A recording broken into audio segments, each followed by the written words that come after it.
Le projet BRIC, c'est la construction d'un bâtiment qui est montable, démontable, évolutif et qui est réalisé à l'EFP. L'EFP, c'est un centre de formation en alternance en région bruxelloise. Nous avons un pôle construction dans lequel nous avons près de 600 auditeurs qui sont menuisiers, plombiers chauffagistes, entrepreneurs de jardin. Et donc ces 180 élèves ont participé au chantier du projet BRIC. Donc le projet BRIC, qu'est-ce que c'est? C'est donc un bâtiment montable, démontable sur 3 ans. Donc la première année, le bâtiment sera un bureau. Puis la deuxième année, un commerce. Et enfin, la dernière année, pour l'instant, on ne connaît pas l'affectation. Le bâtiment BRIC fait 70 mètres carrés habitables pour la version 1. Puis la deuxième version doublera, on arrivera probablement vers 130 mètres carrés. Et enfin, la dernière version, pour l'instant, on ne connaît pas les chiffres. Et l'ensemble des matériaux utilisés, des techniques spéciales sont mises en œuvre pour pouvoir être vraiment réversibles. Donc l'ensemble des matériaux choisis sont à la fois montables, démontables, sont vissés ou alors avec des emboîtements secs.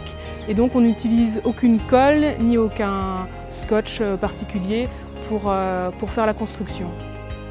Donc l'ensemble du bâtiment est construit essentiellement en bois, donc une ossature bois, une plateforme donc avec des poutres en bois, puis une ossature poteau-poutre bois et surtout des caissons, principalement en OSB et en Fibertech, de la fibre de bois qui contrevente, et isolés à la ouate de cellulose pour les murs extérieurs.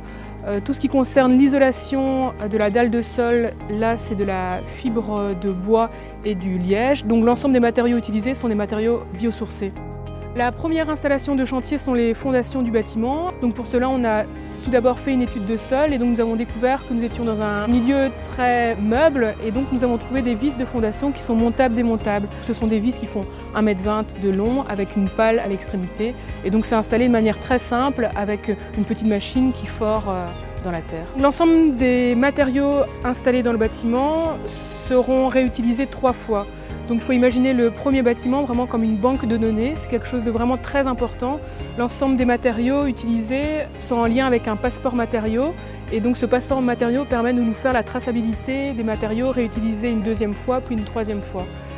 Donc les matériaux de réemploi seront principalement le bois, donc l'ensemble des gîtes de bois, donc les poutres, tous les OSB, les fibres de bois, l'ensemble donc de la toiture.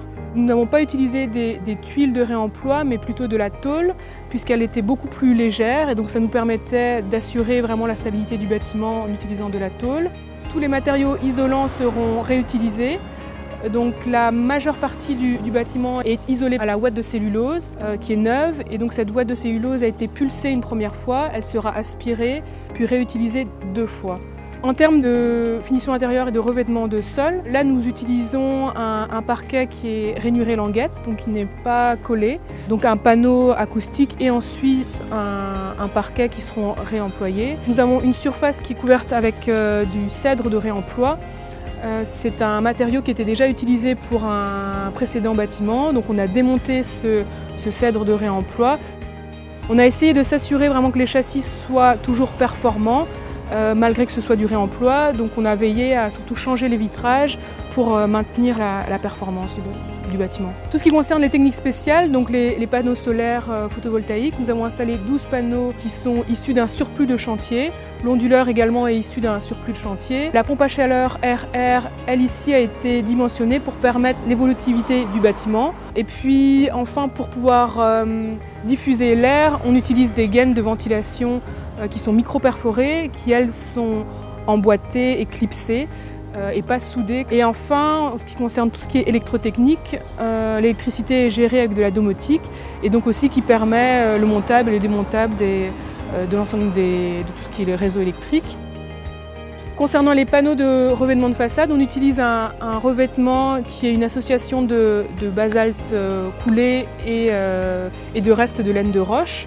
Donc l'intérêt de ce matériau ici, c'était que l'entreprise nous a fourni un matériau qui est issu du réemploi, qu'ils refondent dans une filière spéciale et ensuite qu'ils réintègrent dans un nouveau matériau qui sont des panneaux de revêtement.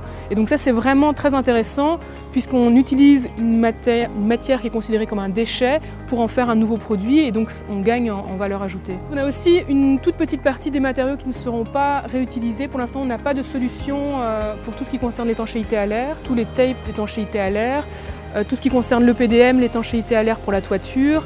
Donc là, ce sont vraiment des éléments qu'on va être obligé d'enlever, qui seront probablement déchirés et ils seront mis à la poubelle, au conteneur mixte. L'ensemble des matériaux mis en œuvre ont été prédimensionnés.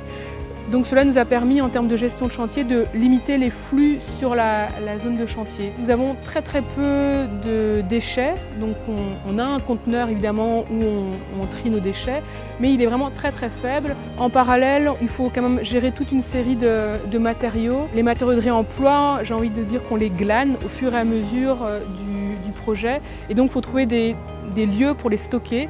Donc la gestion des stocks, elle est très importante parce que l'espace est vraiment nécessaire pour pouvoir bien gérer son chantier.